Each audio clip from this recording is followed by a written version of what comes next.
안녕하세요. 남경석 세무사입니다.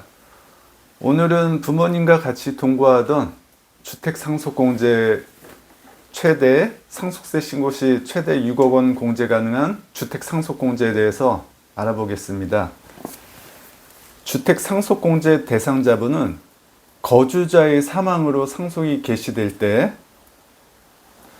돌아가신 분의 자녀분 아니면 돌아가신 분의 자녀가 피상속인 돌아가신 분보다 먼저 사망했을 수 있잖아요. 그때는 그 돌아가신 분의 사위나 며느리분이 같이 사망일에 동거하던 주택이 동거주택 상속공제 대상이 되는데, 그러니까 돌아가신 분의 자녀분들, 직계비속분들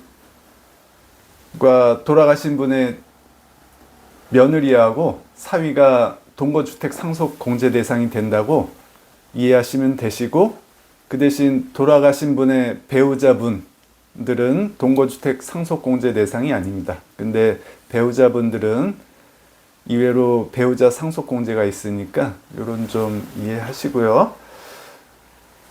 요 동거주택 상속 공제는 돌아가신 분과 사망일 전 소급해서 10년 이상 계속해가지고 하나의 주택에서 동거를 하셔야지 요건이 충족됩니다. 근데 그 10년 요건 계산을 할 때 상속받는 분이 취약이나 군대 징집, 근무상 형편이나 질병 요양 등 사유가 있을 때는 그 기간에다가 10년을 더해서 동거 기간 시작하셔야 되고요. 예를 들어서 상속인분 중에 동거주택 상속공제 대상 받으실 상속인분이 군대 징집 기간이 2년이 있으시면 2년 플러스 10년 해서 12년 전부터 소급해서 동거 시작해야지 동거 기간을 충족하게 됩니다. 이때 동거 기간 계산 시 상속인분이 미성년자일 때는 그 기간은 제외한다는 점 참고하시고요. 그리고 상속 개시일부터 돌아가신 분 상속 개시일 날부터 소급해서 10년 이상 1세대 1주택에 해당해야 되거든요. 일시적 1세대 2주택일 때는 가능할 때도 있는데, 그 중간에 일시적 2주택 요건에 해당하지 않고 순수하게 진짜 두 개의 주택을 보유하고 있을 때는 공제 대상이 아닐 수도 있으니까 그런 거는 케이스 바이 케이스로 요건 판단을 하셔야 되고요.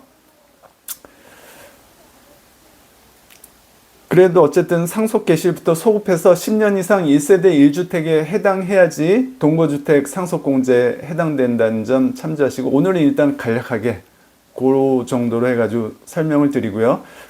그리고 동거주택 상속 개시 당시 그 상속주택에서 동거하지 않더라도 동거주택 상속공제를 받을 수 있습니다.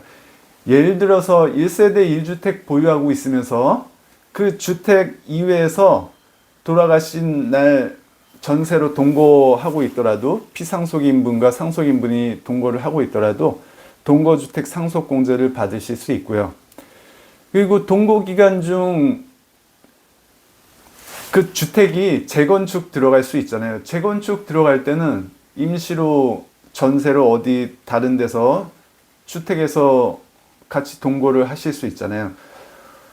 그 기간은 소급해서 10년 이상 계산할 때 그 전세로 임시로 살던 기간도 하나의 주택에서 동거한 기간에 산입합니다. 그리고 동거주택 상속공제 대상은 상속인분, 상속받는 분이 무주택자이거나 아니면 돌아가셨을 때 그 동거주택 상속 대상, 그 동거주택을 돌아가신 분과 공동으로 지분을 소유하고 있던 그런 1세대 1주택, 그 해당 주택에 대한 1세대 1주택만 해당이 되지, 이외에 다른 주택을 보유하고 계시다든지 그럴 때는 동거주택 상속공제 대상이 안 되고요.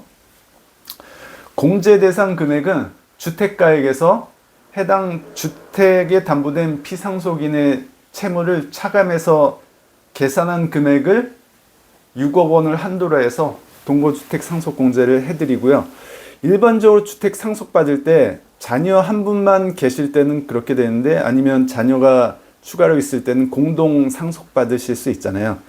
그럴 때는 공제 요건 충족하는 상속인의 지분 상당하는 금액, 아까 말한 재산의 주택 상속받는 주택에서 그 주택에 담보된 채무를 뺀 금액의 지분율을 곱하겠죠. 그 금액이 나오면 그거에 대해서 6억 원을 한도로 동거주택 상속공제를 해준다고 이해하시면 되겠습니다. 오늘은 이렇게 간단하게 동거주택 상속공제에 대해서 알아봤습니다. 남경석 세무사입니다. 감사합니다.